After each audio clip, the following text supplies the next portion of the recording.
जी और उनकी बहू रश्मि के बीच एक दिन बहस छिड़ जाती है।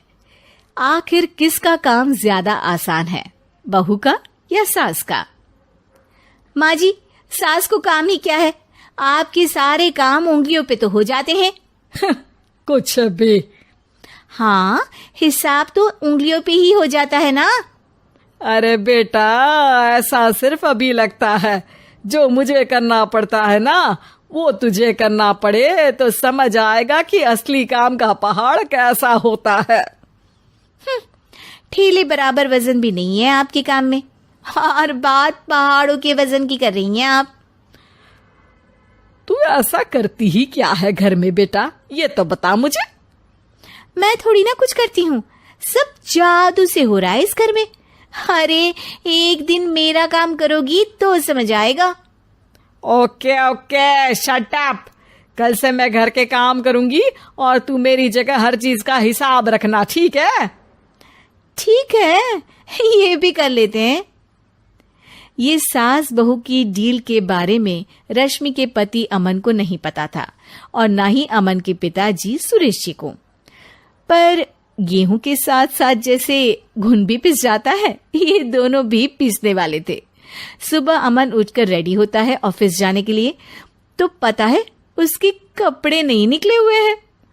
अरे रश्मि, तुमने मेरे कपड़े नहीं निकाले? अपनी माँ से पूछो ना, उन्हीं का काम है ये। अमन अपनी माँ के पास जाता है। अब मेरे कपड़े आज आप देने वाले हो क्या माँ? हाँ, देना तो मुझे ही चाहिए, पर तेरी बहू ने कपड़े धोने ही नहीं डाले, तो कोई भी धुला हुआ कपड़ा नहीं है बेटा। हैं? ऐसा क्यों? कपड़े तो धोने आप ही देते हो ना माँ? अरे बहू ने तुझे बताया नहीं, अब हम अदल बदल गए हैं।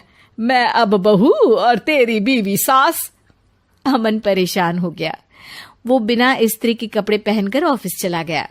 सरस्वती जी अपने घुटने के दर्द के कारण झुककर घर साफ नहीं कर पा रही थी और ना ही खाना बनाना याद रख पाई।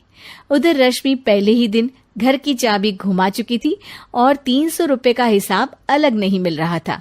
पर दोनों का ही घमंड कैलाश पर्वत से भी बड़ा था और दोनों ही खेमे एक दूसरे की बात मानने को बिल्कुल तैयार नहीं थे।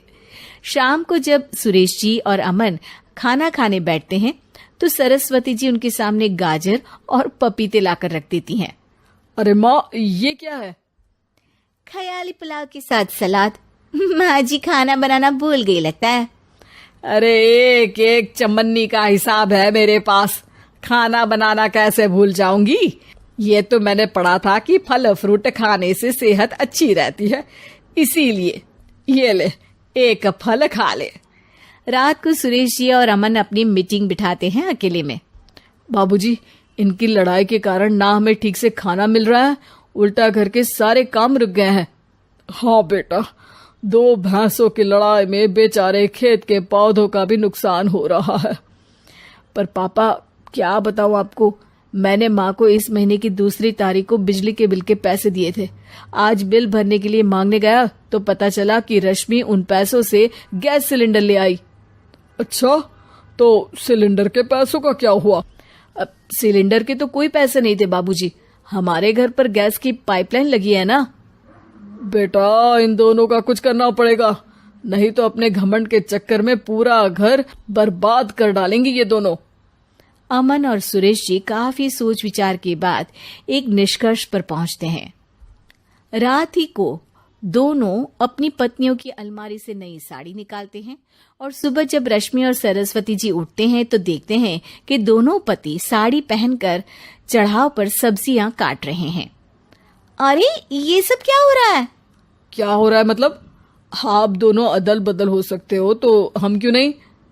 अरे क्या मतलब?